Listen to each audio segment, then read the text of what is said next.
of the field of 68 best bets show. And yes, as you look into the screen, you see only two pretty faces today. Our beloved champion Kai is on the Big Bird out to Portland for some live in-person coverage of the PK 85. Shouts to Phil Knight and his 85th birthday. Continue to host awesome events every fifth interval of your birthday. Matt Cox hosting, Jim running a heavy off-guard duty today. Jimbo, thoughts on yesterday's slate? How you feeling? How's morale? Did you go out last night? Are you hungover?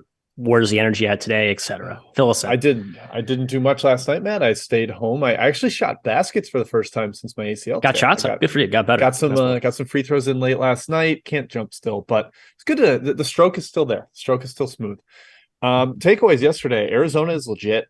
That team is really, really good. They just find ways to create good shots, particularly in transition. Krisa and Ramey are great shot makers. And Matt, I think Ballo and Tubelis might be the best big man duo in the country. Yeah, they look Ballo great. had They do. 30 and 13 yesterday. Yeah, that is absurd. Awesome. Two other things. The fact that there were two 43-42 games between teams that are ostensibly good is very funny. It wasn't just like bad teams kind of playing in the mud. It was actually four potential tournament teams. Northwestern, I'm being kind, but yeah. And then lastly, Matt, I am so glad that UTEP doesn't play today because I am sick of their unders going into overtime and losing in horrendous ways. I'm very upset with UTEP. Very upset with UTEP, but they're not playing today, so it's good. What are your takes? Mine on. I will be back in UTEP when they come up next in the docket. I'm sort of pretty peeved about that double OT under that ruined you and me partially. Yeah. Just to piggyback off the 43-42 final in Auburn Northwestern, maybe the most shocking score I've seen all year. But I turn on the TV and I see that venue that they're playing at down there in the Riviera. It's horrendous. Like nobody's there. We need to cancel that MT. It's bad. On top of the that, Liberty game was just as hideous. Like horrible. All the games in that venue are bad. Yeah, we need to relocate that. I'm not on that MT. So that's my kind of sour grapes takeaway. I had some losers in that MT, so maybe that's why I'm whining about that. We're going to bounce around today on the rundown. Starting off in Portland, Oregon, the Pac Northwest. Jim, let's hop right into it, shall we? Alabama, Michigan State kicks us off. This is maybe my favorite game I'm most looking at. Alabama, roll, damn, Tide. And I'll just kind of spoil my take on this one right now. This is the side I love today. I can't think of a play I like more, just on a gut feel, a price perspective. You catch an Alabama who is net healthier than Michigan State, who is going to be likely without Malik Hall today, and Jaden Akins, their stud freshman. Now, Bama has some injury. Not freshman. Sorry, sophomore. Rising sophomore, the breakout candidate there amongst many Sparty fans.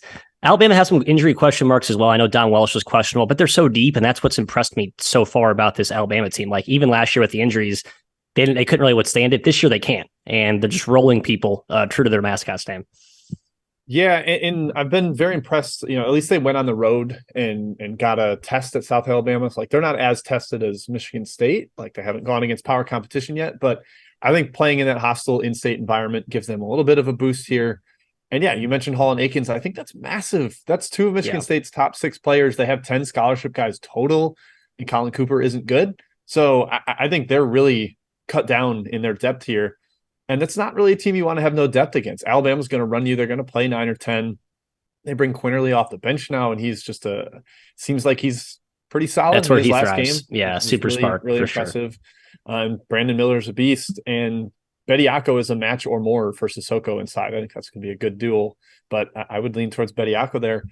Matt, Alabama's my best bet, -4. I just think the conflation of injuries and Alabama still being a little bit underrated, I think, perception-wise, because they haven't played a power conference team. I'm very in on this Tide team. I think they're going to kind of announce themselves to people today against the shorthanded Michigan State team. -4, best bet. I love it. I got a little bit of 3 last night. It's -4 across the board. I would still lay -4. I took some money line at -3.5 because I was snoozing, kind of slept in this morning, hit the snooze button too many times. I just think they win. Now, I'd like to be getting a little bit cheaper of a number, but I'd still lay 4. Maybe take a little first half, a little -2.5. And I think the Tide come out blitzing. A little bit of money line too. I think it's up to -170. I'm just kind of putting my eggs in all of the Tide investment baskets today. I'm with you. Nothing more to add. Let's go fighting Nate Oates. Let's deliver for us today. Thank you. Game number 2, staying out west at the PK 85. Xavier, Florida, Jimbo. 2 coaches we like, we respect. Todd Golden. We're probably overly biased towards his organization out there. And then Xavier, obviously, Sean Miller, looking to find that marquee win after they failed to do so at home against Indiana last week. What are you looking at in this matchup?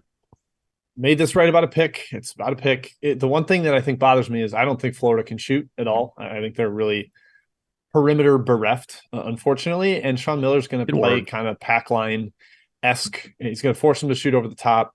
That's a problem for Florida. I think Xavier's a little more dynamic and versatile offensively. As great as I think Florida is defensively with Castleton as the anchor, I think Xavier's got some options to move him around, stretch him out.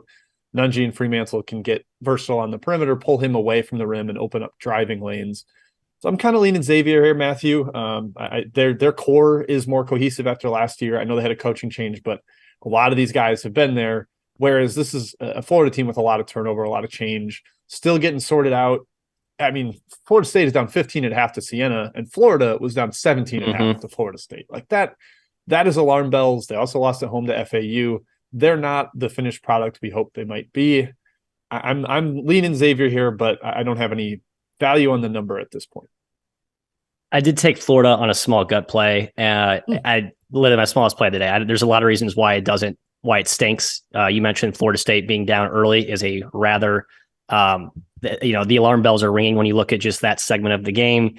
But then you can also kind of spin that in the other side of the coin. Completely dominated the second half, came out with energy, defended like gangbusters, and I think they're just ready to kind of maybe build off that. Game before, Florida Atlantic. Yeah, you don't lose at home to Florida Atlantic, but Florida Atlantic this year is like the best team in that program's history. They're loaded with talent. So even that loss, it's like, I don't think it's like an embarrassing home loss by any means. I mean, they're going to beat some power conference teams if they have opportunities. So I keep going back and forth on this Florida team. I'm still trusting my preseason prior gut notion that they're good. And I think they just have the slight edge in this one and what feels like a pretty, pick 'em game. You're right. The size up front does concern me, but Florida's got that to negate. So I think they battle there. Give me the Gators. Yeah, my guy Nunji, my older brother or younger brother, but bigger brother Nunji, taking on Castleton. That's a really fun matchup of two versatile, skilled bigs that I like a lot. Looking for Trey Bonham to be a difference maker today for Florida. He's one of my favorite newcomers on that squad. He kind of had a little breakout game, so keep an eye on him. We're going to pivot out of PK 85 territory, heading down to Paradise, Jimbo, where your buzz cut Badgers are taking on. Oh, sorry. We have an outline amendment. Asterisk, my fault, hand up. That game is currently pending. If you want to bet second half, do we have a second half taking that game, Jim? Low scoring so far. Kansas, Wisconsin. Pace is pretty slow. I would probably lean towards the under if they can. Under. It started already. It's live bet under. There you go. Okay, so the amended outline, we are talking about who again? Sorry, Jim, remind me. My notes just NC State Dayton. We did go over this 4 minutes before we got 4 times. But my notepad is currently buffering in error. God, why does it do that? Yes, NC State Dayton. Dayton offense, disgusting. Poor me for overly running to back them when both you and Kai brought up all of the valid concerns with this team. They haven't been healthy all year, haven't been practicing yet. Their offense has been completely slowed. I mean, not by great defenses, by good defenses. And I think that's just a function of not practicing, not playing. Defense was tremendous, as I correctly appraised. I just didn't think they'd score only 42 points against Wisconsin's, I mean, I guess decent, but not overly vaunted defense. Question is, can they score against NC State's defense? Definitely a step down from Wisconsin's D, and I think they have enough firepower, you would think, to at least score 50 or 60. I don't know. What's this game feel like to you, Jim? It's like a low, ugly scoring game, and I think Dayton squeaks it out. It's a weird tempo clash, right? Because NC State wants to run. I mean, I watched their game against FIU. It was barely basketball. It was just kind of like, you're on that end. You take a shot. We'll grab it. We'll run to the other end. Like most of the time, two guys wouldn't even cross half court. It was barely basketball. But they played a little more organized, stable yesterday against Kansas. Wasn't quite the same kind of track meet. And yeah, Dayton seems like they want to slow it into the mud. They want to play half court so they can play through Kamara. They can play through Holmes inside. NC State, not as stout in the interior. I'm not a huge Dusan Mahorcic guy. Never really have been. I'm not either. So Dayton, I think big advantage in the paint. I think we get kind of a Dayton bounce back here. I was surprised this number was -2.5, -3 initially.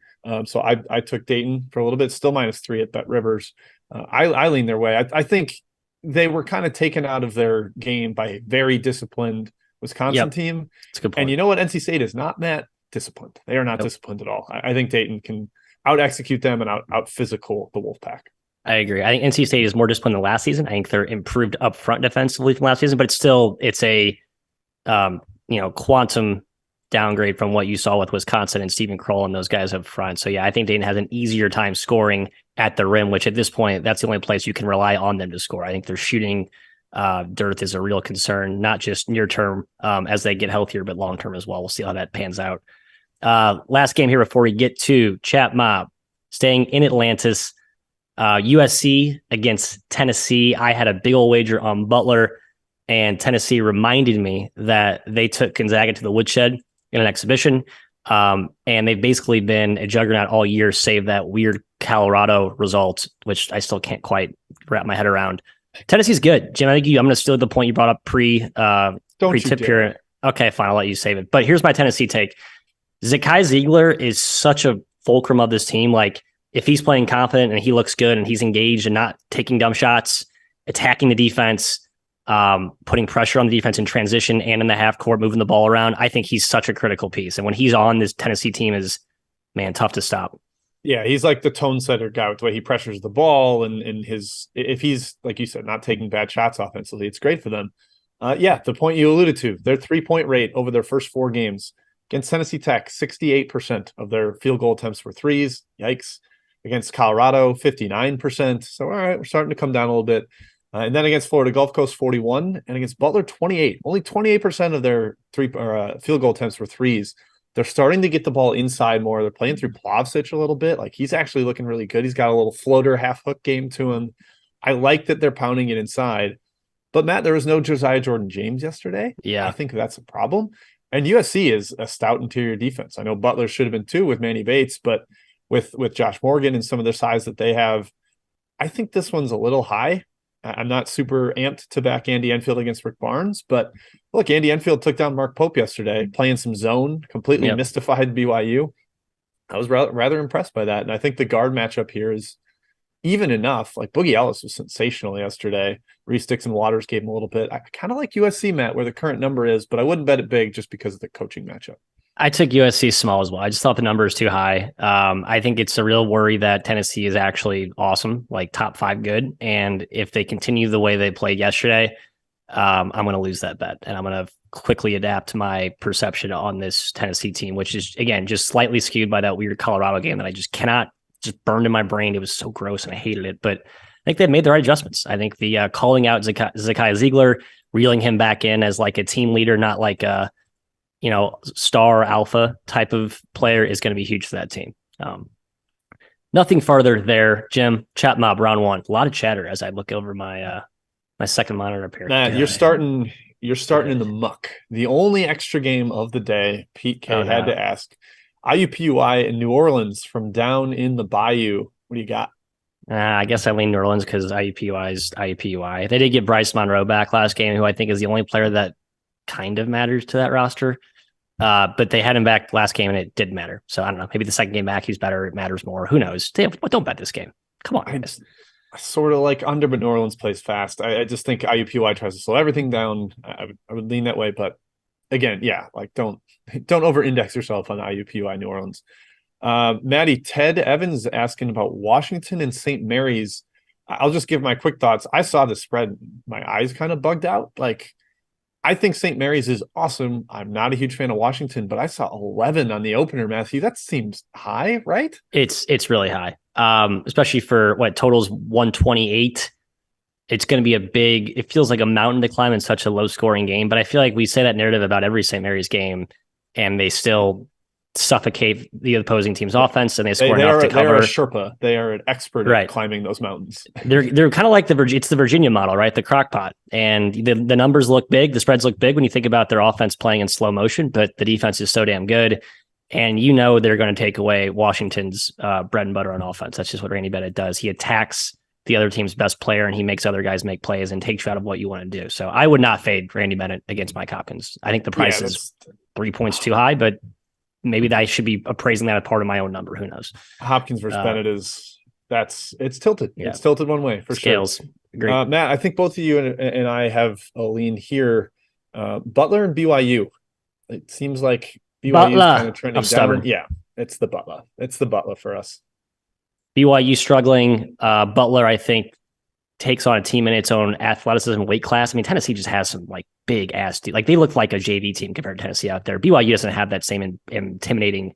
They're good up front, but they're not like 6'10" physical action figure specimens that Tennessee boasts. So I think that helps. Agreed. All right. How about over in London? I'll take this one from Ryan Abramowitz. Northeastern and Manhattan.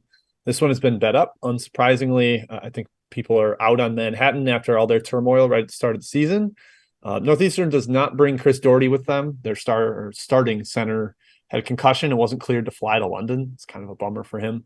But they did get Joe Pridgeon back last game, former UNC Wilmington piece. I think he's really valuable. The refrigerator, as I call him. I think adding him to their freshman nucleus and some of the more stable pieces. I like Northeastern, but tough to recommend it where it's at now. I think it's moved 3 points. So be careful there if you go that direction. Major unknowns on both sides for me. I just can't bet that. I just don't know enough about either team. Matt, Ken Ray wonders, does Gonzaga score 1,000 against Porty State? Team total over 95.5. They're 28.5 point favorites. They've taken a little money. How badly do they blow out the Vikings? Yeah, Portland State's relentless pressure is such a recipe for disaster, especially against Gonzaga's backcourt, which is not as good as years past, but it's still Gonzaga's backcourt, and they're still going to, I think, hang 90 easy on this team. I don't know. I stayed away, Jim. I feel like there's a small chance that Portland State comes out super energized and like their speed and their length maybe bothers Gonzaga for like a half, but I don't know. It's just like a stupid worry of mine if I'm looking at if you're inferior to Gonzaga and you run with them, good luck. Good luck. That is my message on that one. All right, Matt, let's go back to the rundown. I'll continue collecting. I know we've got Denver, the Citadel, Oklahoma, Nebraska, plenty of other ones to hit. We'll get them in the second chat portion, but let's hit the rundown again. Back to Portlandia we go. Kind of a semi-home game here for the Oregon Ducks, who will be quasi-hosting Connecticut, making the cross-country trip. Mr. Hurley coming in with a healthier backcourt, a pretty key, getting Jordan Hawkins and other guard. Why can't I think of names today? This is terrible. Jim, who did you get back? Jackson, thank you. Up front's where I'm looking at this matchup, though, Jim. I think Oregon has really rebranded themselves this year as like, we're going to play through and Fale Dante, and our bigs are the strength of our team, especially when you consider the fact that Oregon's backcourt is completely decrepit right now. So I think that's the edge for UConn. This game actually have a healthy backcourt, and Oregon doesn't. Yep. They're going way different directions in terms of health, like completely sliding past each other, two ships passing in the night there. Matt, I think Connecticut has the potential to be kind of sleeping giant-esque this year, where like somebody that was fringe top 25 that is actually top 10 good. We haven't seen them tested. Like that is a reactionary take to them blowing out bad competition. But the talent is there. They're huge. You can see how this team would be awesome based on having a star inside. Some versatile guard pieces. I like what they did in the portal. Naheem Aline, I think, was a terrific ad for them. And even Hassan Diarra, kind of like under the radar. They have so much depth because of what they did in the portal. I like UConn here. I'm waiting to see them on this bigger stage, Matt, because I think they could have like the breakout. Like Arizona last year was, oh my God, this roster's talented, but we don't know about the coach. I know we still have those questions with Dan Hurley, but I think the ceiling is really, really high with UConn. I agree with that. I look at what they did in the MTE last year. Didn't they play? They beat Auburn in double OT, right? And we found out quickly how good Auburn was. So I think they're at that. I'm sort of looking at this point in time now to last year, and I see a similar archetype to this season. Now, last year, UConn kind of struggled a little bit late. They had some injuries. If they get healthy and stay healthy, I think they continue to climb. Maybe this is the first inflection point on that journey where Oregon is so very clearly doing the Dana Altman. We'll be good in March. We're not good right now. We're injured right now. But also, who knows this year? I think it could be sort of maybe they're just not that good. But I mentioned a couple people in the chat saying how good Dante was against Houston. I agree. Dante's like fully manifested his potential. It's just a shame that he has no help this year and he's kind of playing with the walking wounded. I mean, he and Ware can be like a dominant duo in there. They're both 7 feet. They're both like kind of skilled and mobile, but it's Will Richardson and not a lot else on their guards. And I've said multiple times, I'm not a Quincy Guerrier guy. Yeah, he's I think a little banged up too. So, all right, next game here, staying out in the PK 85. This next game, and we should have been prefacing this. Maybe it's not a big deal. This one's actually played in Memorial Coliseum. It's like the smaller venue just across the street from the Moda where the Trailblazers play. You may have seen it if you watch Summer League, if you're a true degenerate in the offseason. But Purdue, West Virginia, two great coaches here, Jim. That's the obvious headline. Matt Painter, Bob Huggins. I think both are kind of steering their respective ships pretty well so far this season with pretty seismic roster turnover. The key X factor I wrote down in my notes, David Jenkins for Purdue. Had a really nice outing last game. I think Painter really expected a lot of him. Off to a slow start. I think he was injured. Played very well against Marquette. I think he gives a huge boost in the backcourt, some inside-out balance. But I didn't play this game, all things said. I think this spread's about right at -2. Purdue, thoughts? Yeah, I got a little -1, and I like that. I took Purdue at -1, but -2, it's close enough to a pick to me. I made it close enough to a pick that I wouldn't recommend -2. But I do like that Purdue has seen Marquette's pressure already. It's not like this press Virginia will be like, oh my God, what is this full court pressure? We're not used to this. They were pretty solid in that game. And I think Edey's going to be a problem. I know West Virginia's got a huge front court, but I think Edey is still somebody they can play through, and they run that motion around outside and you get open jumpers that way. You mentioned Jenkins. He was out because he got like clobbered in the face in practice and had a broken nose, I think, or concussion type symptoms, but he seems good to go. Yeah, Purdue had 6 turnovers against Marquette's pressure. If they turn the ball over less than 10 times here, they're winning. So I think that's something to watch, but I was already impressed with their freshman guards there. Granted, this is away from home, but I still lean towards Purdue, Maddie. I'm not fully sold on West Virginia yet. They blew up Pitt. It's Pitt. Yeah, I know. Pitt's basically just beating bad teams. That's all they've done. Although Pitt's not really been healthy all year. But anyway, I'm with you. I'm not super impressed by that. Even though I do like this. Smashed Penn, but no Jordan Dingle. Right. And Penn's non-con's been basically they've been playing every other day. So I agree with you. I think West Virginia is I believe in this team, but the results all have slight asterisks next to them where it's like I don't have the proof behind my preseason pudding, if that makes sense. Like I think they're good, but they haven't done anything to really solidify it or say, haha, look, they're good. I don't know. I kind of went back and forth in this game. I wanted to take West Virginia if the line climbed, but it hasn't. So I'm going to be a spectator for that one as well. Next game, staying in Portlandia. Iowa State Villanova is next up on the outline. Yes, it is. First thing that comes to mind is ugly, low scoring, pace, so slow. Man, I'm not going to really watch. I don't really want to watch this game. I'm being honest. Total is at what, mid 120s, I believe. Yeah, it came down. Right? I think I got a little 130 around open. It's 126 right now. Yeah, 5 points down. That makes a ton of sense to me. Just Villanova wants to play so slow and they want to execute. I worry about Villanova's guards handling ISU's backcourt pressure. Like specifically Archie, baby Archie. I mean, I know Daniels and the other wings are veterans and they can handle it, but I think Archie could be potentially exposed by Iowa State's fierce perimeter pressure. Thoughts?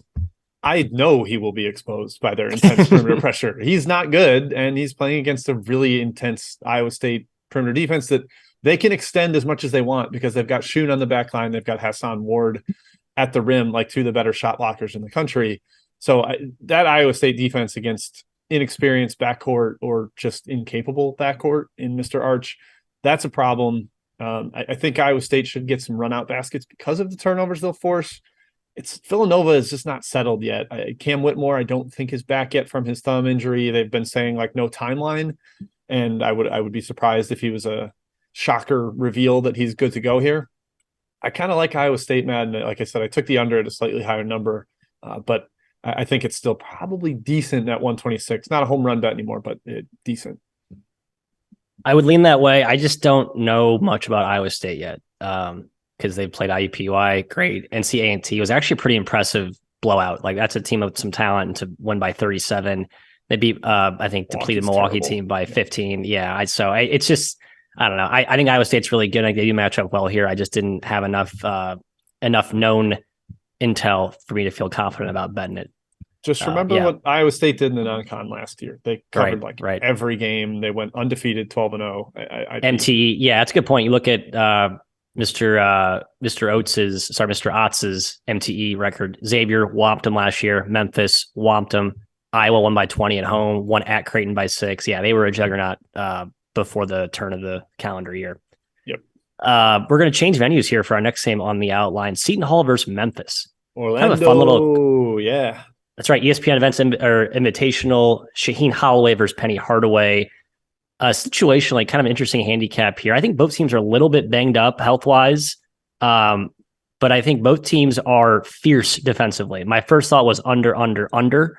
I think the price on the side is pretty accurate with Memphis laying, what is it, 2 now, open 2. It hasn't moved. So it seems like the market agrees with the opener. 1.5 Jim, at thoughts? BetRivers. 1.5 at BetRivers. I got a little 2.5 at Seton Hall, Matt. I think this is a It's a Pirate slide for Jimbo. Good so I'll take the extra basket. This is also one where I think you can compare it to Utah, Mississippi State, where it's like both these teams are under teams. Both these teams are defense first.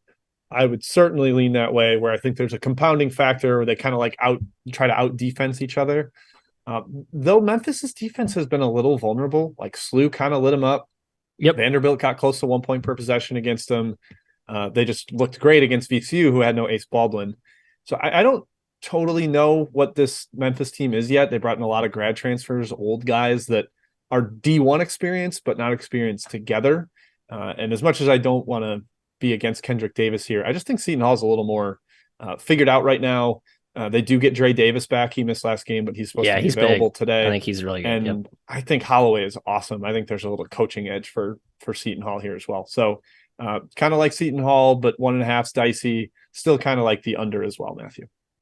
Yeah, I still believe Memphis's defense, but the one thing that Hardaway mentioned in his presser, which I kind of, part of me was like, excuse, but also maybe some validity to it. They are older. They're not quite as deep as they have been in the past. And he said there's a lot of guys nursing some minor injuries. So like they don't quite have like that real exuberant, we're going to get after you and defend you with 110% energy. Like they still do that to a degree, but it's not quite as revved up to 11 as I think we saw in spurts last season. So I kind of agree with that slight concern that you mentioned. That concludes our outline. Hefty chat mob final round section coming up. Let's go. We're going to start with North Carolina, Portland. It's coming up, I think, in a half hour. The first one to tip out in PK 80. Matt, what do you got here? The Heels, your hated Heels, taking on Shantay Legans and the Pilots. Yeah, North Carolina doing that weird non-con, we don't really care thing that they did last season. It sounds like Hubert Davis challenged them defensively and they responded last game, I guess. I don't quite buy it. And I think Portland is a brutal team to prepare for. Legans' teams are just tough to prepare for in general. However, there's a major talent and size and athleticism gap. I think Baycott could have like 25 rebounds in this game. If you're looking to bet props, I would take the Baycott over on rebounds. I think he gets 20 easy. Yeah, it's 12 at KenPom, but it's been bet up from 14 to 15. I think people know that North Carolina is a little undervalued in those rankings, sitting at 17th. Like no one thinks they're the 17th best team in the country. Even I don't think they're the 17th best team in the country. When they turn it on, like they did late against Charleston, like they did most of the time against James Madison, it's like, yeah, I see the gear that this team can get to. And you think national TV, Portland, PK 80, big featured stage here, they'd be as locked in as you could be. Maybe they're sleepy at the start, but I think eventually they kind of grind down and wear down this Portland team. It's kind of thin and small up front. Yep. I want to see the Pilot faithful come out in big numbers today. I hope so, man. Nearby for them. Case, but... all right, Matt, how about Denver and the Citadel? Pat Taylor and a couple others asking about this one. A neutral site. This one's down in New Orleans. Both teams playing a back-to-back. What do you see here? The line felt a little short on the opener. It's been bet up from -1.5 Denver. Now they're laying 2 to 3. Tough one for me, Jim. I think over kind of feels good. It's been bet down, so the market must see something different. But I think both teams score most efficiently in transition. So I think this one has a lot more points than it looks like the market is expecting. Yeah, I've been low on the Citadel most of the year and have been right a couple times, like when Butler blew them way out. But I was also wrong yesterday against New Orleans. So sometimes you got to take the goat to bad. I would lean towards Denver. I just think they're more talented. But Ed Conroy's done a pretty solid job with the Citadel so far. Yeah, he has done a pretty good job there. I agree. All right, Maddie, you love Nebraska ball. You love Hoiberg. Nope, I don't anymore. About sold my shares in Oklahoma. Oh, you're out. Yeah, the market agrees with you. They have bet Oklahoma up here from about 4.5 up to 6.5. Do you agree with that movement? Is there any value where it's at now? I don't know. I looked at this line for a while. I was like, did feel a little bit high for an Oklahoma team that is certainly not the most dynamic or explosive or reliable on offense, but I think their defense can completely take away Nebraska. Until Derek Walker plays for Nebraska, I'm just not interested in betting this team. I think they miss his presence up front. So yeah, I don't like the health issues. Like they don't say if it's an ankle, if it's illness, weird, very cryptic. Yep. Wrist. Yeah, they've been really vague, which makes me concerned that it's something serious. But hopefully he gets back on the floor soon. Matt, Vandy and Fresno, specifically Tim Kafer asked about the under. I guess he did specifically to me. Yeah, I would think so. Back to back with these two. Isaiah Hill missed yesterday for Fresno, one of their more important shot creators. That game was hideous against Washington. I think this one's hideous and even a little slower.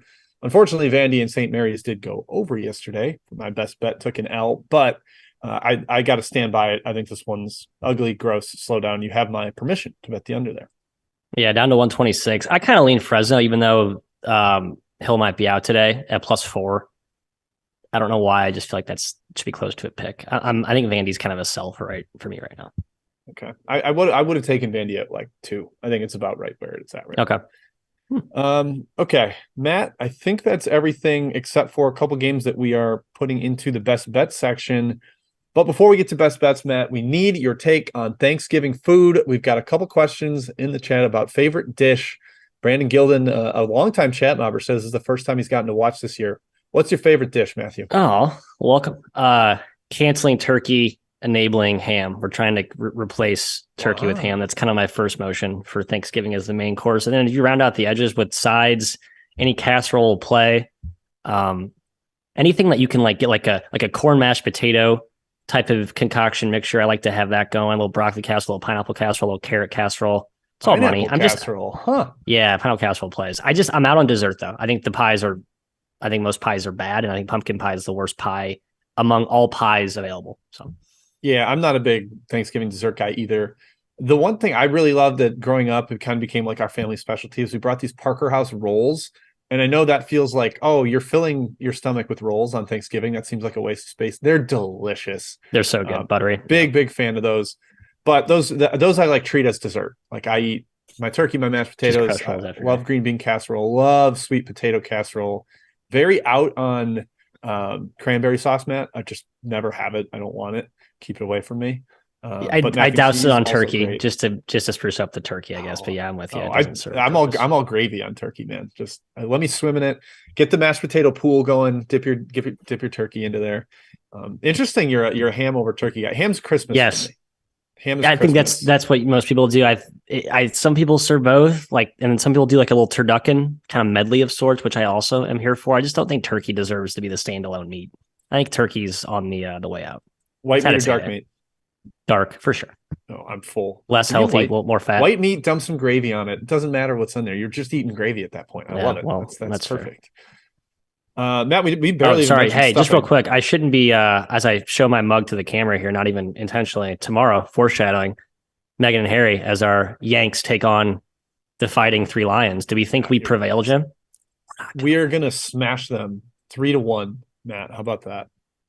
I don't know how we're scoring 3 goals. It's a 1-1 draw. It's a 1-1 draw filled with English chances that are that go awry. That's what I say. Far more realistic than what I'm putting out there, but I love it. Yeah, we didn't mention stuffing, Matt. Are you in on stuffing? Out on stuffing? Not really. Not a big stuffing guy. I think it's headed today. It's overplayed. I always have a little on my plate. I get to it, but it's not like I can't wait to have it type right. Thing. It's fine. All right, let's hit best bets, Matthew. I'll start with Kai's because he is in the sky flying out to Portland. Kai from the sky is on Duke minus 21.5. And he says, I have permission to say, and I quote, they're going to pound the Beaver. So that's your euphemism for the day.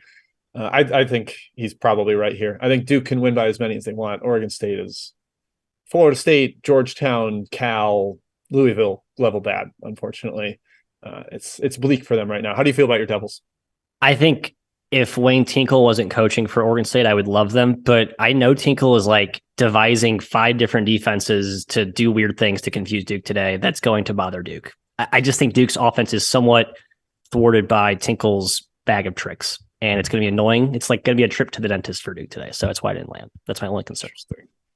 But talent-wise, it's like there isn't a bigger chasm between 2 power conference schools in the country. There really isn't.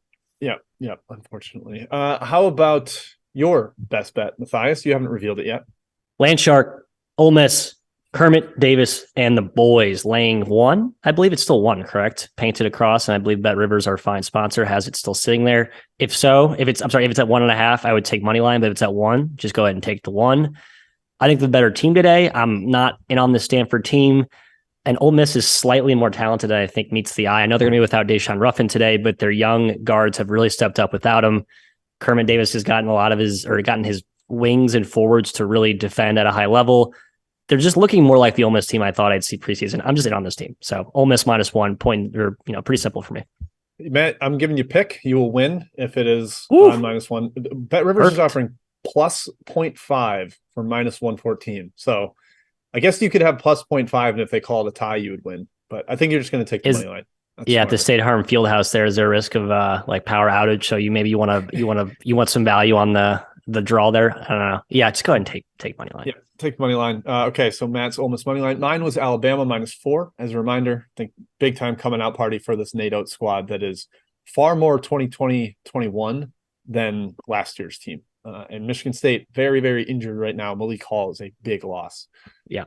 Matt, that wraps it up. That's our Turkey Day 2-man. Anything else you want to add to the people? I'll let you close it out as the host. The only thing I will add is I will not be here tomorrow. I will be on the road back to Chicago. Jim will be running 2-man ship with Mr. McKeon, who will be broadcasting from Portland. How fun. Maybe Leanna can fill in for my spot for a few minutes. It's a good thing that Weave has a rock like me to be here for all these 2-man shows, beacon, Matt. Our beacon, and we appreciate your service. And we appreciate all you who joined us, your service and watching and contributing on a daily basis. Join us tomorrow. Good luck on your bets today. I hope you're betting wisely and smartly and giving your attention, and happy Thanksgiving, and give your friends and family the attention they deserve. Quit looking at your phone and checking scores all day.